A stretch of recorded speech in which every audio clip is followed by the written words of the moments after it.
Hello, my name is Mercury, and welcome to this brand new episode of Media Buffet. Today, I am alone and I'll be discussing Predator 2, the sequel to Predator. Very, very simple, I know, but yeah, it is just plain and simple the sequel. There is no other title, I guess. Just straight up Predator 2. This movie came out 3 years after the original, but it's set 10 years after the original, in 1997, sorry. So yeah, this is me going through all the Predator movies, and I guess by extension all the Alien movies.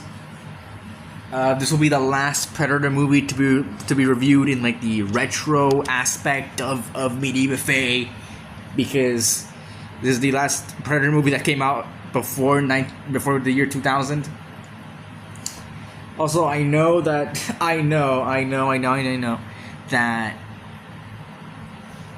like the year 2000 is only part of the 20th century, and the 21st century didn't start until the year 2001. I know, I don't give a fuck. It is just retro is from like the beginning of time. If I want to review fucking cave paintings, I will, and that'll be retro. Which sounds weird, but yeah, I guess I could maybe call it something different if I want to review shit from like the 50s, but I don't care. Retro just fits better with like what Media Buffet is. And then after 1999, like until like fucking beginning of fiction to 1999 is retro, and then beyond that is modern until we get to the current year where it's new. That's it. That is the separation of fucking media here. So I'm sorry, but that's just how it is. If you want to get pissy, yeah, I don't know who's getting pissy about it, but if someone wants to tell me that 2000 is part of the 20th century, I don't care. I don't care enough to fucking to discuss that. If something comes out in the year 2000, it will go in modern. It will. I know that like from that beginning, the first few beginning years of 2000, it just looks like 90s movies, but I don't care. Anyways, tangent aside, even though side tangents are what makes Media Buffet. Predator 2 is certainly a movie. I saw that this movie got absolutely dunked on when it first released. Just shit on completely. They opened asshole and just let it rip. It was relentlessly critiqued. And I've also seen that this movie has had a cult following since its release, and that people call it underrated. I can see where okay. I can't see where both are coming from. I can't. I can see more of the critics, because Predator 1, the first movie, is such a good movie. It is an S tier movie, 10 out of 10, fucking 5 stars, everything. It is just a really, really good, fucking amazing movie. And then there's this movie, which is noticeably worse in comparison to Predator 1. Very noticeably worse. And I'll have a lot less to say about this movie. This episode might be really short. There is kind of so little to say about this movie, because it just doesn't, like, the movie itself doesn't really do much in general. Like, it's not that it does too little or too much. It just doesn't like do anything other than some stuff that I can critique. But it's, number one, not as bad as the critics make it out to be. It's a 36%. It's a 36% on Rotten Tomatoes. It is not that low. I don't think it is. I don't think it's a fucking 3 out of 10. It really isn't. Not even a 4. But it's also not underrated. It is not. There's nothing necessarily good about the movie, but there's also nothing necessarily terrible about it. There's nothing bad, I guess. It's a step down, yes, it is. But I don't think it's like going from floor 10 to the fucking core of the earth. It's more like you jump down a few floors, but like caught your step in some, like caught yourself in some of them. There are some good things I think that this movie does, but there are some bad things that this movie does, and it's kind of meanders around in that sort of mediocre aspect. So yeah, I kind of already spoiled the review, so you can fucking go home. But let's actually get into talking about this movie. But yeah, I will be comparing it to the original. I won't be comparing it to anything else. Because I've actually only watched Prey. Like for Predator movies, I've watched Predator 1, obviously, I reviewed it. Predator 2, because I just fucking watched it like a few days ago. Prey, and Predator Badlands, which will be a feature episode this year. Like it will probably be part of like modern episodes, so like things we're talking about like 2025 that we never got around to talking about in this year. Yeah, that is where Predator Badlands will land. So yeah, I'm not sure how far it's gonna be into the year, but it'll be there. It'll be an episode that we make. So yeah. Anyways, there is quite a bit to talk about the movie. Not that much, to be honest, but there is stuff to talk about. So let's just get into it. Starting off, we always start off with the CGI and action.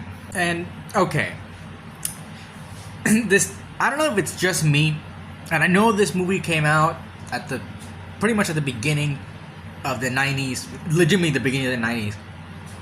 But I almost feel like this movie doesn't look as good as the original, like the CGI. I know that the first movie was mostly practical effects instead of like actually having like CG, like computer generated effects. But this just looks worse than the original in like every way, aside from the Predator and like the actual like practical effects. Everything there looks pretty much on par, but I don't know, I feel like CG just looks worse overall. It is really bizarre.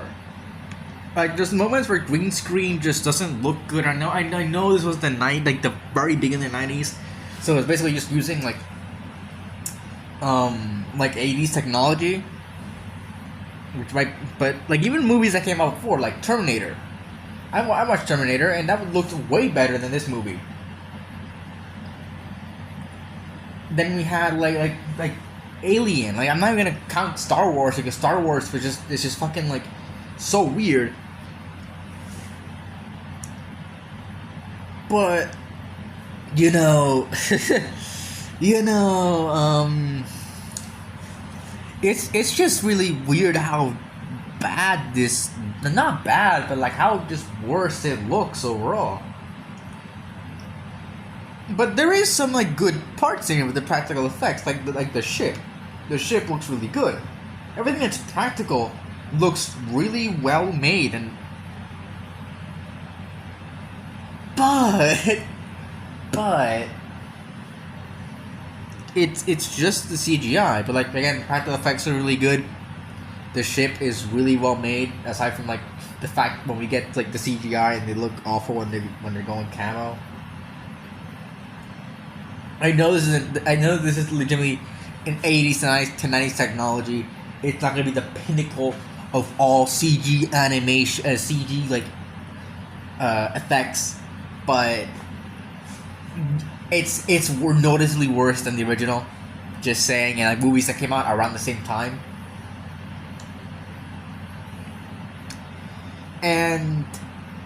But yeah, like the practical effects look really good, and the action is noticeably absent.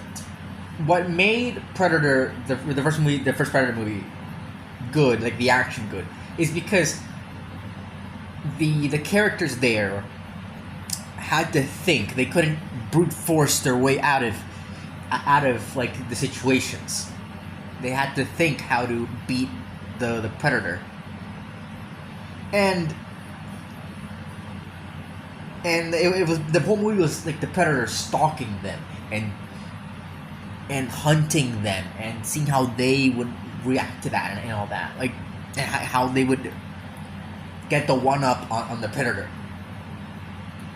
But that is absent from this movie.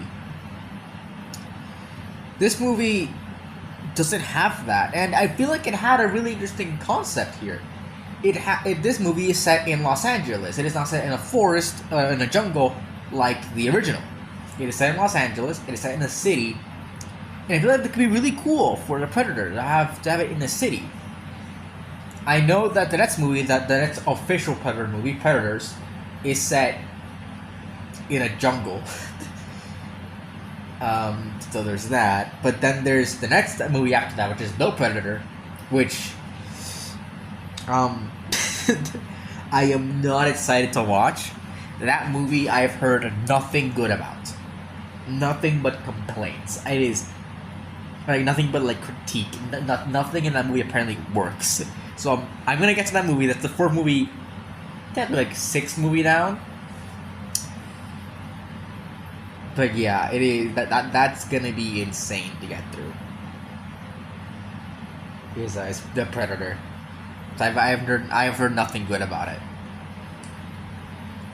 And it almost doesn't sound believable. I've heard some things about like the plot and stuff, like the autism kids and the autism powers, and like at the end with the Predator armor. And that's about it. I hope that never gets followed up on. And it looks like it's not, because we have Dan Trachtenberg, which has gone banger for banger for banger on all of his Predator movies, which have been very well received. Yeah. I hope that it stays in. I hope that more people get to play around with the Predator setting and how they can play around with it. But Dan has done such a good job at it. So yeah, I feel like he should be the one that stays most with the franchise as a whole. It should be the one spearheading all the at least like getting the quality assurance and being quality control on the projects, since we don't want another The Predator to happen. You know. Anyways, the action. It's just not as engaging. We don't have characters trying to outsmart the Predator. Most of like I guess at the finale with Mike Harrigan, which is the main character played by Danny Glover. I guess at the end where he tries to fight off the Predator and tries to chase him down and kill him. But there's not much outsmarting there. It's mostly just like hand-to-hand combat or them going across buildings, which is a cool. Them going across buildings is a cool thing, and I'll get into that later. With Mike Harrigan. But yeah, like it's just kind of like not the same thing. We don't have that same we don't have that same question of how they're gonna get out of this, how they're gonna outsmart the Predator. It's mostly just like, okay, how are we gonna catch the Predator? What's going on? Yeah, that's just not as engaging. It's really just not as engaging as like the last movie. It makes for fine. It's like this movie would be fine as like an action movie. It's just not the best Predator movie. But there are some things I think it does with the Predator setting. I think are really cool. It's just like this movie is kind of like, this is not as good. This is my biggest complaint about the movie. It's not a good continuation. I don't think it uses the setting of the city well. I think there's some things that use the setting of the city well, but I don't think it's the Predator that really does that. It's not like the Predator himself doesn't really use the setting of the city at like any point. Just kind of like not mindless action, but just kind of like uninspired action, where it doesn't really use, like I said, it doesn't really use the city a lot. in it, so it's not as engaging as the first movie. But it's not terrible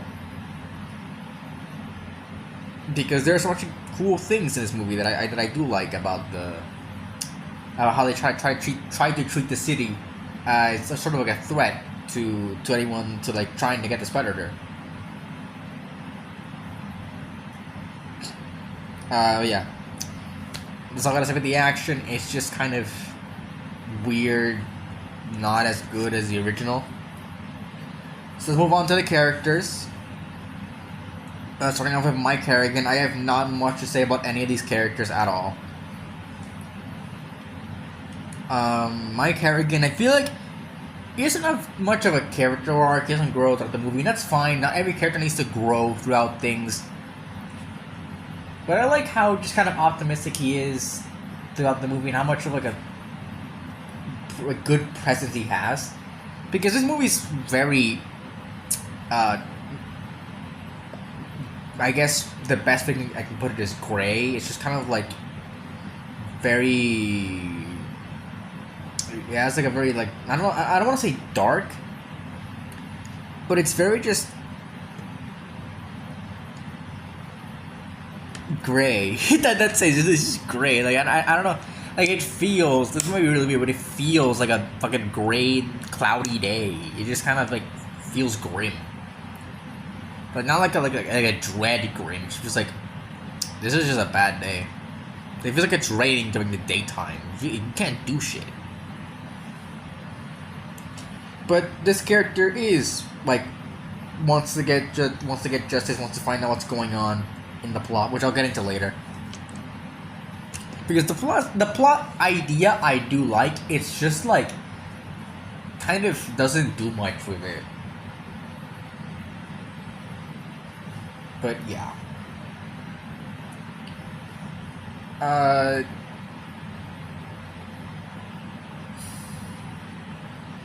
Yeah, Mike Harrigan, I think is fine enough for a protagonist. I don't think he does anything wrong or anything bad about like his writing or anything.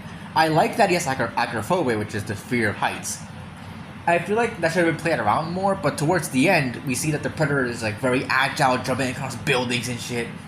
And obviously, Mike having acrophobia, that's a fear he has to overcome. And I like that. I like that about the movie. That's a really cool way to use that. I feel like it should have been used more throughout the movie because I kind of forgot about it. But I do feel like it's like really cool to have that as a character trait, you know? Yeah, there's not much more to say about Harrigan, really. I think he's fine as he is. I feel like his acrophobia is a cool character trait to have for this type of setting. And I do like that the Predators like respect him after he manages to take out one of their own. Like that is really cool. I'll get into that later with the Predator himself, but yeah, I like Mike Harrigan as a character here. He's fine enough as he is. I don't think he need to be. I would have wished we got more of him, but I feel like he's fine as he is. Next up is Keys, and Keys is interesting. You're kind of meant to know what he is. He's like an alien hunter, government guy. Very simple, very kind of cliche. But I like that he isn't just the villain, like the full-on bad guy of the story. He's not like the human antagonist. He's just kind of like, I mean, he's not the human villain. He's an antagonist, but he's not a human villain. Where he's like, you don't want to get into this. This is something out of your league. You don't want to mess with what we're dealing with here. Just go home, do whatever. Like you don't want to mess with this. And you know, I like that he's not just a villain that wants to take the Predator. Like obviously, he wants to take the Predator to find out about his like equipment and all that.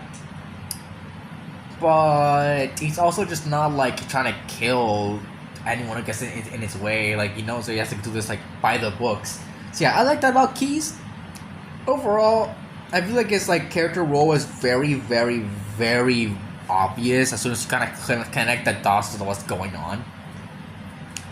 Because they present him to you as like the DEA agent when he's not. He's like hunting the Predator and all that, and part of this new division in the government to hunt predators after they find after the events of the last movie.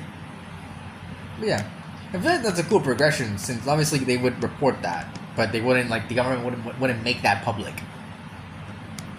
So yeah. Moving on to to our side characters, you have Danny, Leona, and Jerry. I decided to just lump them all together because I wasn't gonna have enough to talk about all of them in general. Danny is fine. Leona's fine. I do like that Leona reveals she helps give more lore to the predators or the Yautja. How can you pronounce it? They give more lore to them, where we have Leona, she's pregnant, and the predators won't kill a pregnant lady. They won't kill anyone who's defenseless or is sick or any of that. And yeah, that's a cool thing that we see here in the Predator, and I'll get into that later. But yeah, and then there's Jerry. Jerry, I feel like he's the best out of these side characters. He's just kind of goofy. He doesn't take it too serious. He doesn't take himself too seriously. But he's also kind of an actual good. He's actually good at his job, and he does get the job done. He dies, Danny and Jerry die, but he's got his job done. He's not just there for show. He doesn't just show off because he wants to show off. He actually does his job well, and I really like that about the character. Said he had to die, but he was kind of whatever. I guess he wasn't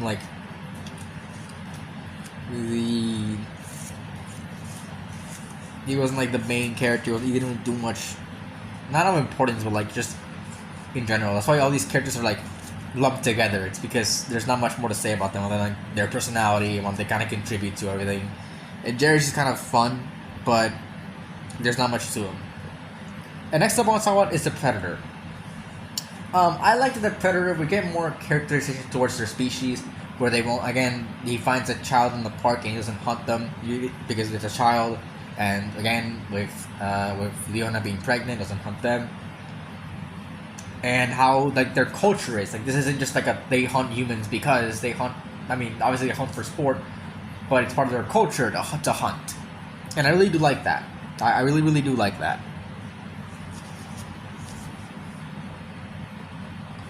And how the Predator in the Predators in the ship, they give a gift to Mike for beating one of their own, recognizing that the prey was stronger than the Predator. And I like that. It's not just they want to kill people, and I know that because it's it was in Badlands and stuff. That's not just what they want to do, but they respect the hunt, and they don't. Then one of theirs is gonna kill one of the prey of another because that is that Predator's hunt. And I like that. I like that we got more expansion on the Predator lore itself here. All right, but that's really it for the characters. Not that long. So let's get into the plot. I like the setting and I like the story that they have here. Like I said, the city setting is really interesting. I wish they played I wish they played around with it more. But what I do like is the sort of mystery that they have here, the sort of I guess murder mystery in a way, where it's Los Angeles. There are two gangs, and the police are trying to investigate these gangs, trying to pin them down for their crimes.